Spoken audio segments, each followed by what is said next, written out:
Assalamualaikum warahmatullahi wabarakatuh. Sahabat dimanapun Anda berada. Di video kali ini saya akan membuat power ampli 5 ampere. Pesanan dari Limau cukup balak 5 ampere ya.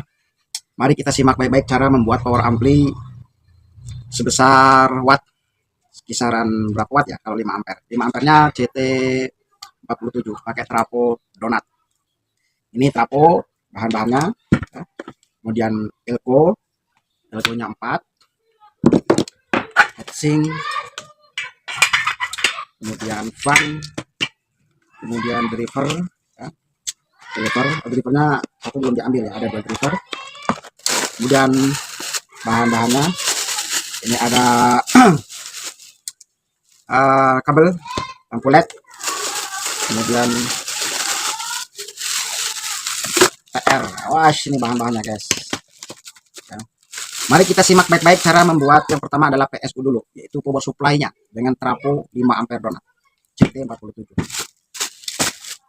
Oke, yang pertama ada solder, siapkan. Kemudian alat tester untuk pengetesan uji coba nyala atau tidaknya. Simak baik-baik cara membuat power ampli. Box sudah disiapkan, box dari box kayu, papan, triplek buatan sendiri ya. Ini yang kemarin di video yang kemarin sudah saya upload. Oke, yang pertama kita pemasangan trafo dulu. Yang pertama kita terapkan trafo di posisi yang tepat, taruhlah kira-kira tengah-tengah di mana posisi yang tepat. Habis itu kita ukur, kita lubangi di tengah-tengah. Tujuannya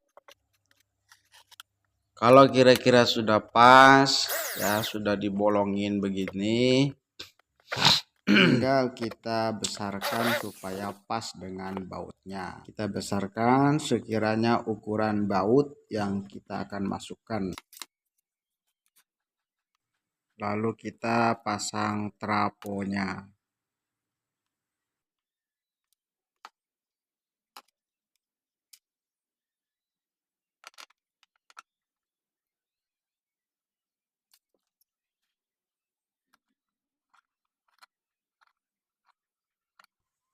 Cara pemasangan elko.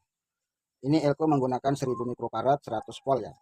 Menggunakan 4 elko ya, atau 2 set dikatakan. Jadi cara pemasangannya begini guys. Ini ada polarisnya atau ada tandanya min dan plus. Yang min itu yang mana? Yang min yang ini. Kemudian yang plus yang ini. Yang min itu yang ada garisnya ini min. Kemudian yang enggak ada ini namanya plus. Nah, cara pemasangannya yaitu dengan cara seri. Seri itu pemasangannya min dengan plus digabung ya. Begitu juga ini. Min dengan plus digabung ya. Oke, nanti di situ. Nah, nanti antara ini baru di paralel. Di sini paralel itu min ketemu min, plus ketemu plus, CT. Nah, nanti yang di seri ini yang min dengan plus ini itu jadi CT-nya. Oke, kita lihat cara pemasangannya.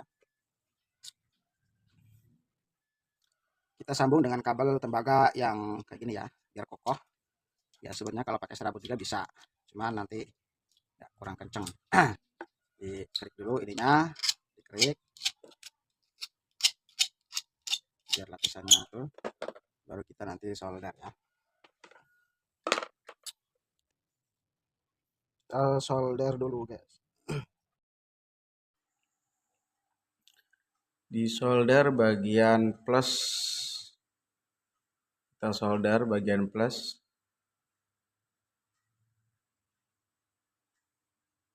Lalu kita solder lagi ke bagian minnya. Disambung min antara plus, itu namanya seri.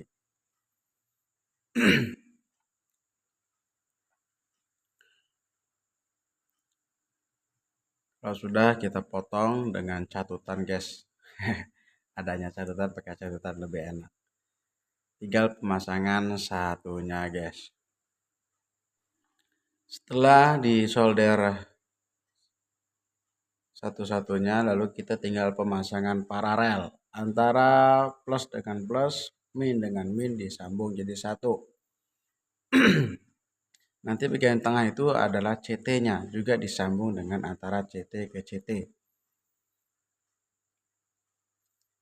Kita sambung dengan kawat tembaga agar lebih kokoh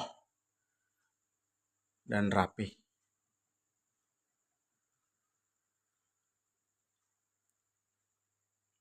Kemudian sambung lagi bagian plus dengan plus di paralel,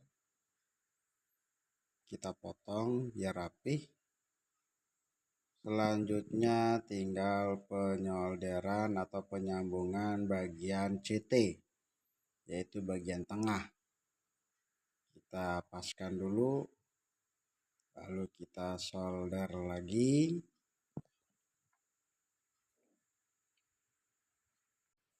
Ya, itu sudah jadi guys dalam penyambungan seri dan paralel. Itu min dan ini CT. Dan bagian itu plusnya yang enggak ada garisnya. Lalu kita tinggal menerapkan ke trafo guys. Trafo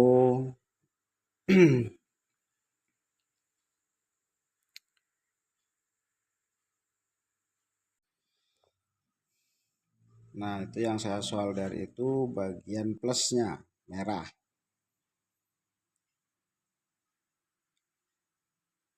Kita potong, kita sambung ke jalur dioda. Dioda yang jalurnya plus juga. Jadi setelah trafo itu dioda, setelah dioda lanjut ke elko, gitu cara pemasangan. Nah, di antara dioda juga di situ ada polaris antara plus dengan min. Setiap dioda itu beda-beda bermacam-macam. Ada dioda kiprok, ada dioda yang seperti kacang. Dioda kacang itu apa namanya ya? Ada juga dioda sisir yang kaki 4. Lalu tinggal pemasangan sambungan listrik atau AC. Kabel AC kita pasang ya.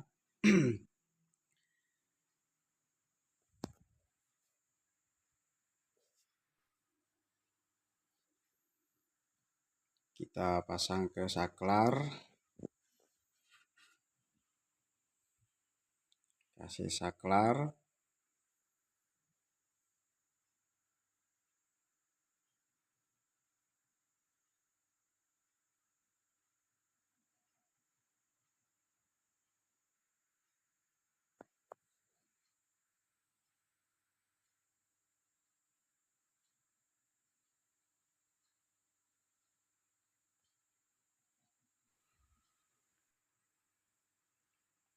Sudah selesai kita colokkan, kita tes tegangan sudah masuk apa belum, sudah nyala apa belum tegangannya. Lalu kita dengan tester ya. Di situ ada tester jalur ke DC ya. Ya, itu testernya sudah agak error guys, jadi harus diperbaiki, harus benar-benar normal.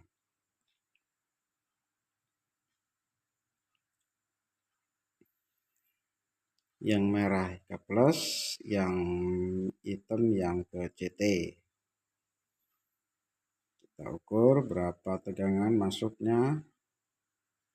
Ya, sudah masuk 62 volt ya, 62 volt CT. Sebelahnya juga sama imbang ya. Jadi tinggal di total 62 CT ditambah 62 CT yang kiri dan kanannya, tinggal berapa jumlahnya total semua. Karena ini masih menyimpan arus, setelah saya cabut AC saya matikan, ini saya akan konsletkan dulu guys supaya nggak menyimpan arus, karena ini masih menyimpan setrum ya atau menyimpan arus, supaya nanti ketika pemasangan driver tidak terjadi hal yang nggak diinginkan atau kekonsletan, karena masih dia menyimpan arus listrik. Ini saya sambungkan, ini akan meledos. Hati-hati, saya konsletkan nih ya, perhatikan nyala dan meledos. Nah, kan duar katakan itu kayak mercon guys. Dah habis itu, sudah nggak ada setrumnya lagi. Saya cabut lagi soalnya. Bisa juga dimatikan dengan cara antara pakai lampu biar nggak takut bledosan begitu atau percikan api, bisa kita habiskan itu dengan disetrumkan antara lampu ya, lampu yang 100 watt ya, lampu bolham yang seperti zaman dulu itu bisa juga seperti itu.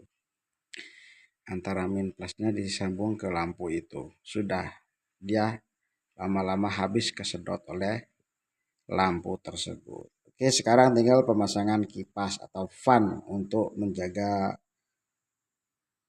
panas, supaya tidak panas, supaya dingin, supaya adem, atau supaya hangat saja, tidak berlebihan panas. Jadi penting sekali ini guys, power kalau gak dikasih kipas ya nanti panas, dan panas itu akan mengakibatkan mesin atau TR final menjadi gampang meletus ataupun mati total.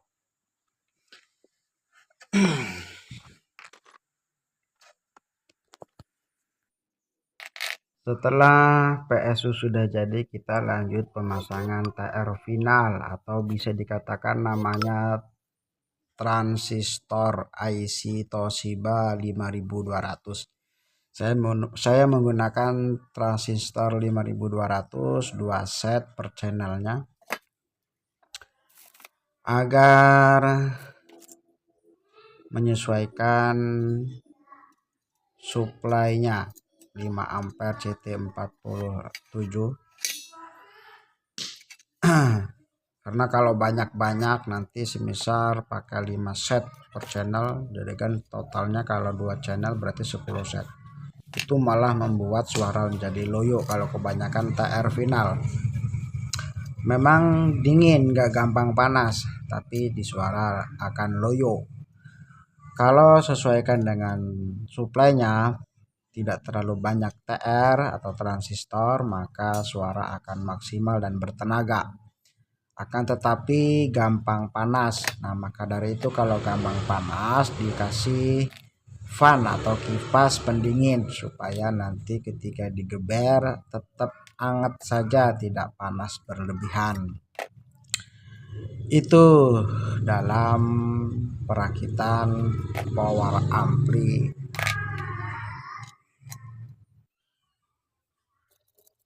Setelah TR dipasang, lalu kita tinggal pemasangan resistor, yaitu menggunakan resistor 330 ohm setengah watt.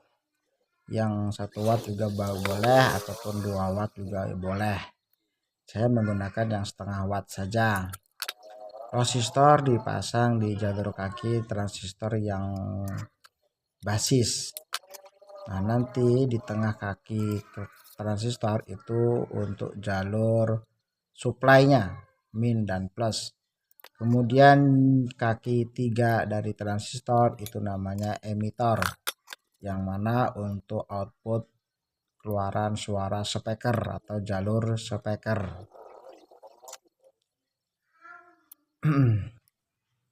Lanjut pemasangan kabel input. Kita pasang kabel input dari kit driver OCL 506. Kita solder di situ, itu jalur input driver atau input power juga sama saja. Input itu bisa disambungkan ke nanti ke MP3 ataupun mixer ataupun aksesoris yang lain-lainnya.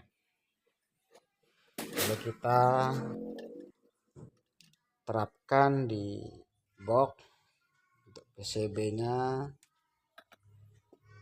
kita pasang di atas heatsink pendingin.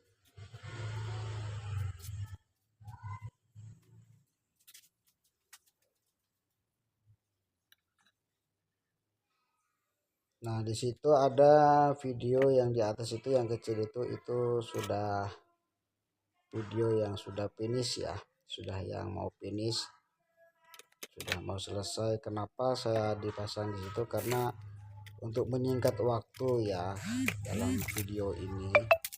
Karena kalau mau di videokan semua dari awal sampai akhir itu ya kelamaan guys. Ini juga udah lama, ini udah saya singkat-singkat, udah saya kasih percepat ya, masih tetap lama, barusan 15 menit, tapi nggak apa-apalah. Nah itulah kreasi saya supaya Anda bisa menonton, menyaksikan bahwa perakit itu tidak segampang itu ya, butuh ilmu yang memang betul-betul memahami dalam elektronik.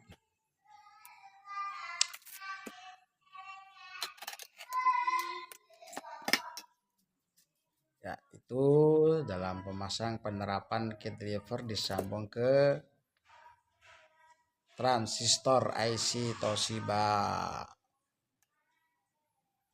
Kita paskan dulu untuk bikin lubangan agar bisa dibaut nanti. Mungkin sampai situ saja ya saya berbicara ya. Untuk kelanjutannya nanti lihat kita finishnya di video yang terakhir. Akhirnya sudah hampir finish guys. Ini sedang mau pemasangan capit speakernya ya, atau output speaker untuk menjepit kabel speaker nanti. Kemudian pemasangan lampu LED juga nanti, untuk indikatornya belum dipasang ya. Jadi itulah penampakan rakitan RDW, rakitan DW ya. Jadi seperti itu. Ini rakitan sederhana saja guys, belum dilengkapi yang aksesoris yang lain-lainnya seperti soft touch speaker supaya nanti pas dinyalakan tidak mengeluarkan suara jedug, ada relaynya, ada jedanya. Nah itu kalau mau dilengkapi itu juga bisa dikasih, tapi ini enggak dikasih sama saya karena kalau mau dikasih itu juga ya harga juga harus bertambah. Kemudian belum dikasih indikator klip. Klip itu artinya untuk menandakan kalau semisal power ini disetel, digeber berlebihan, over, itu akan nyala klipnya. Nah itu artinya tandanya berlebihan atau maksimal power sudah melewati batas, artinya tidak boleh itu. Nah itu bisa dikasih seperti itu untuk cara keamanan. Karena kalau nggak dikasih keamanan itu biasanya kalau orang yang nggak tahu asal geber, asal pol putir yang kenceng, nggak tanya speakernya kebakar ataupun jebol ataupun hangus mati. Kenapa? Bukan karena powernya yang terlalu kegedean, bukan. Sebenarnya mematikan speaker, menjebolkan speaker itu bukan karena power kegedean. Bisa jadi power kurang gede sehingga watt speaker itu gede. Ketika mengangkat speaker itu, power tersebut kurang kuat, kurang bertenaga, sehingga dipolkan supaya bertenaga gitu. Bukannya tambah bertenaga, ya memang kenceng, tapi kenceng suaranya pasti nggak enak, agak pecah dan sebagainya. Nah itu nanti keluaran api atau arus listrik setrum keluar melewati jalur spool speaker, sehingga spool speaker itu kebakar, lama-lama kan kepanasan karena setrumnya masuk, karena berlebihan overdosis cara anehnya, akhirnya spool speaker kebakaran dan hangus.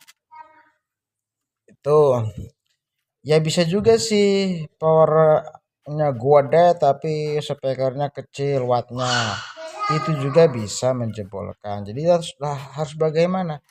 Harusnya ya harus rekomendasinya adalah sesuai antara watt speaker dengan wattnya ampli, power ampli. Semisal power ampli 500 watt ya speakernya harus 500 watt gitu, atau power amplinya 1000 watt Ya spekernya juga harus 1000 watt, artinya harus akurat dan sama, itu lebih bagus.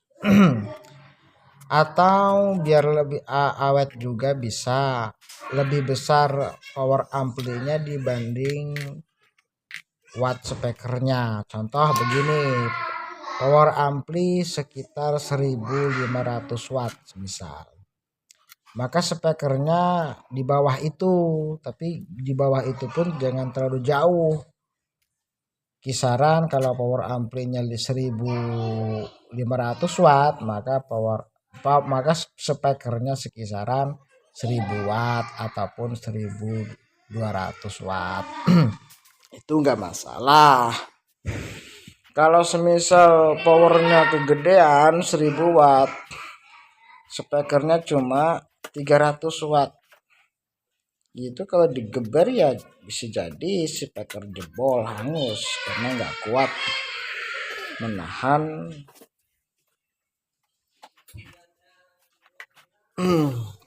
menahan itunya, si power itu kan gede, harus ampernya. Ya ngomong saya ini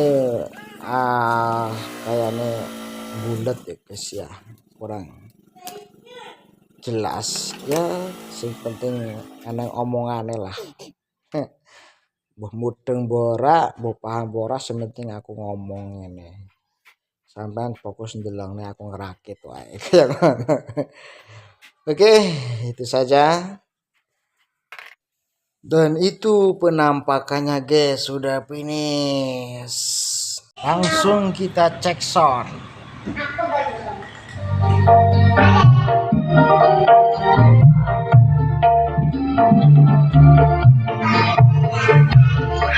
Mantap, sudah jadi bos. Ini hasil rakitan dari awal sampai akhir. Sekian, terima kasih. Wassalamualaikum warahmatullahi wabarakatuh.